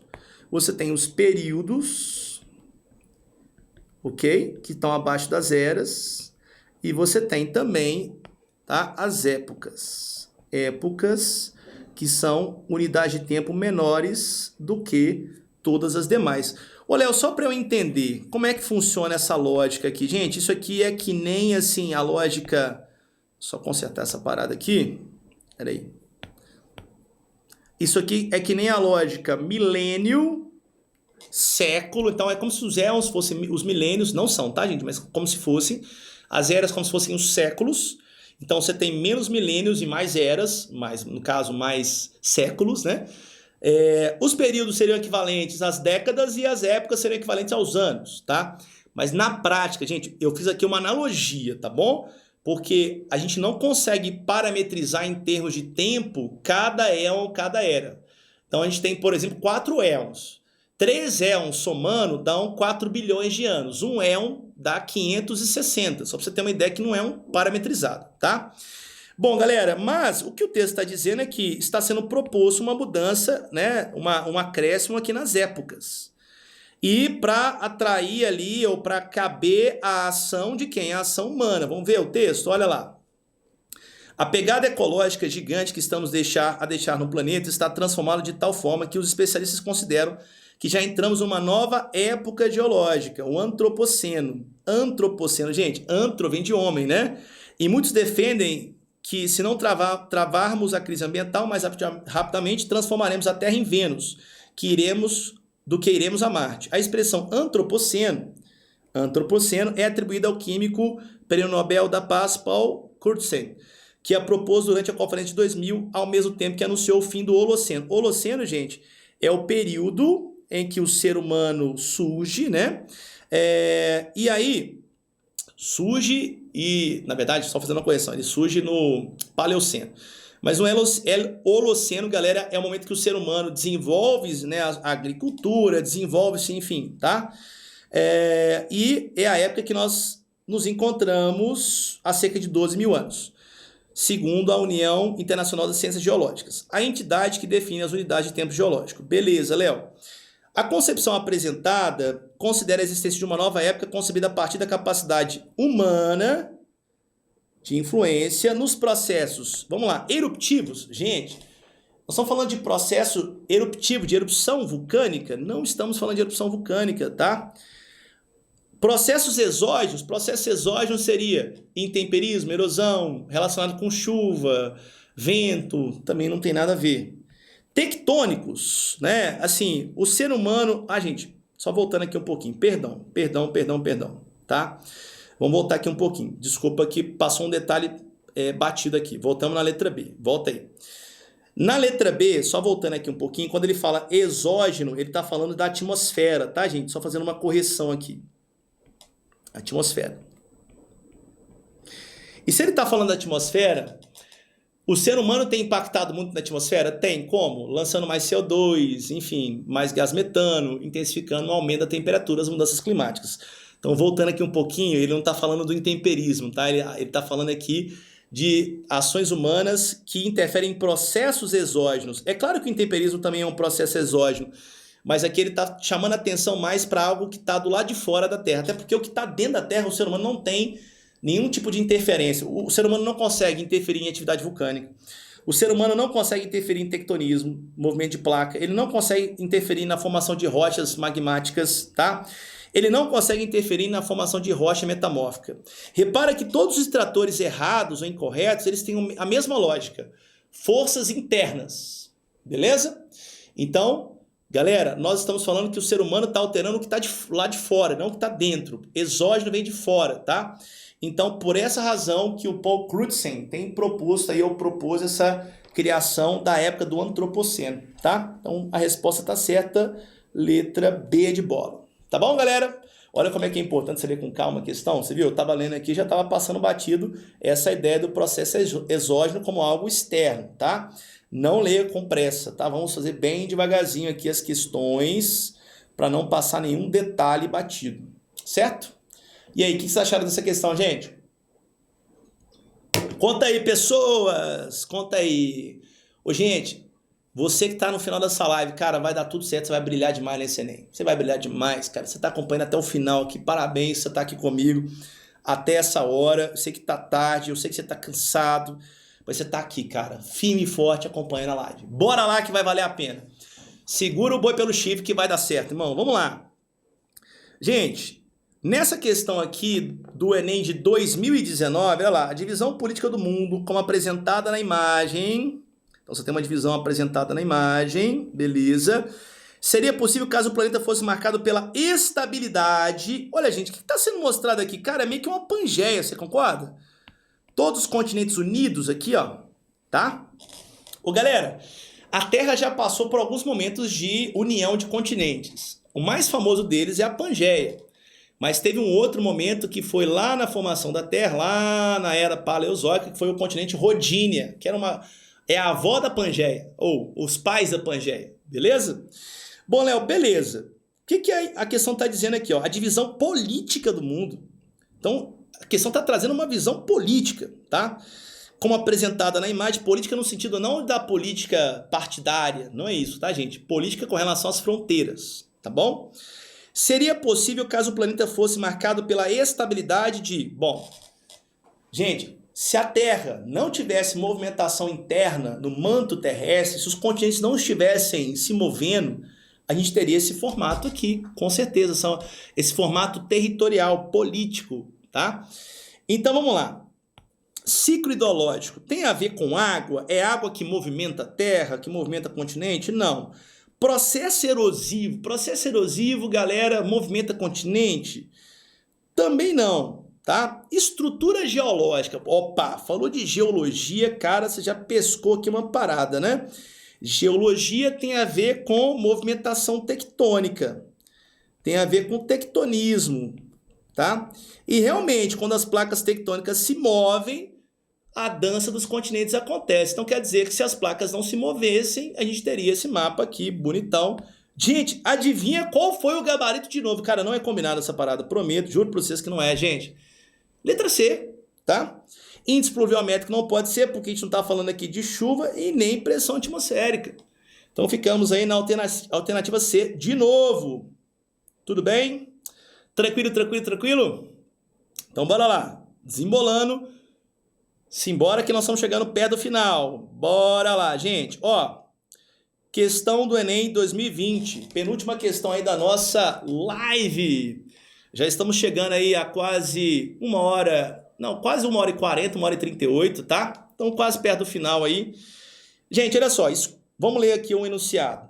As estruturas geológicas... Opa, estruturas de geologia, estruturas geológicas indicadas no texto... são importantes economicamente para o Brasil. Opa! Qual que é a importância para o Brasil por concentrarem, tá? Então, por que alguma estrutura geológica que vai ser contada no texto é importante para a economia? Escudos antigos ou maciços cristalinos são blocos imensos de rochas antigas, tá? São constituídos por rochas cristalinas, magmáticas plutônicas, formadas em eras pré-cambrianas. ou por rochas metamórficas sedimentares do Paleozoico. Beleza. São resistentes, estáveis, porém bem desgastadas. Correspondem a 36% da área territorial e dividem-se em duas grandes porções. O escudo das Guianas, no norte da planície amazônica, e o escudo brasileiro, tá? Gente, estamos falando aqui de rochas, de estrutura geológica. Eu trouxe esse desenho aqui novamente para facilitar a nossa vida. Eu já fiz o desenho, já deixei pronto o desenho para você, se quiser dar um print aqui, tá, galera? Estrutura geológica tem a ver com o conjunto de rochas que formam o nosso território.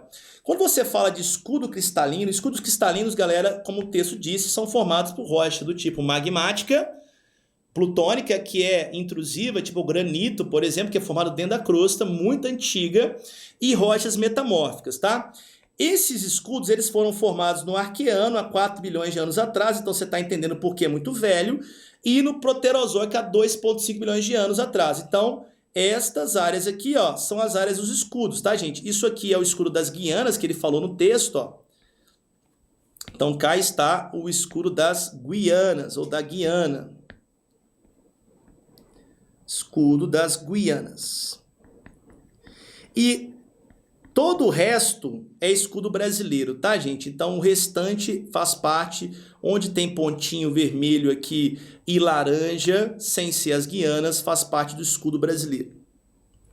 Escudo brasileiro. Gente, e o que nós encontramos sempre em áreas de rochas cristalinas? Eu falei sobre isso na primeira live, tá, gente? Tinha uma questão na live da semana 1 sobre um assunto muito semelhante, no mapa da Amazônia, né? Que trazia ali a riqueza mineral formada por rochas plutônicas muito antigas. E, gente, onde está enrachurado são as bacias sedimentares. Bacia sedimentar abriga que tipo de riqueza? Galera, bacia sedimentar abriga combustível fóssil, tá? Combustíveis fósseis. Tipo petróleo, tipo carvão mineral, gás natural. Aqui onde eu coloquei derrame basáltico é porque no passado, gente, esta região aqui, sul do Brasil, a bacia do Paraná, teve extravasamento de magma, tá? Quando a Pangeia se separou, o magma extravasou e formou rocha extrusiva. Aqui é rocha magmática extrusiva, tá? Então aqui, basalto, rocha magmática extrusiva. Extrusiva, em área sedimentar. Bom, dito isso, vamos lá para a questão. Se você quiser dar um print aí, fique à vontade. Muito bem, vamos lá para a questão. Letra A, fontes de águas termais. Galera, água termal, ela fica acumulada onde você tem o magma dentro da crosta, mas esse magma, ele esfriou dentro da crosta, mas ele não é...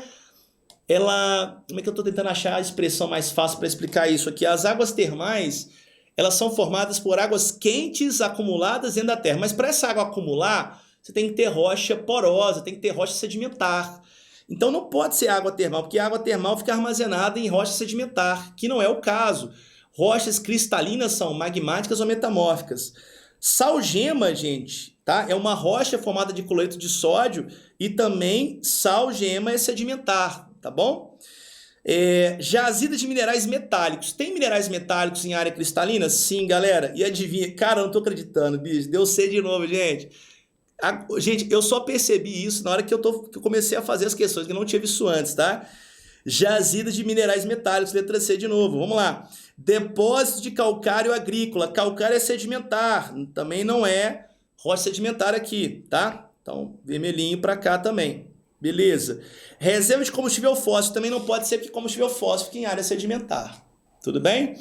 Se fosse no Enem, desse esse monte de 100, gente, isso muito raramente acontece, tá? Então, assim, fica tranquilo que no Enem, né, assim, você não vai ficar nessa dúvida. Nossa senhora, deu 5 C seguidas. Não, isso não acontece não, tá? Bora lá. Então, ficamos aí na letra C, jazidas de minerais metálicos. Vamos para a última questão da nossa revisão. Olha lá, última questão. Bora. Galera, nessa última questão aqui, é uma questão muito de interpretação, tá?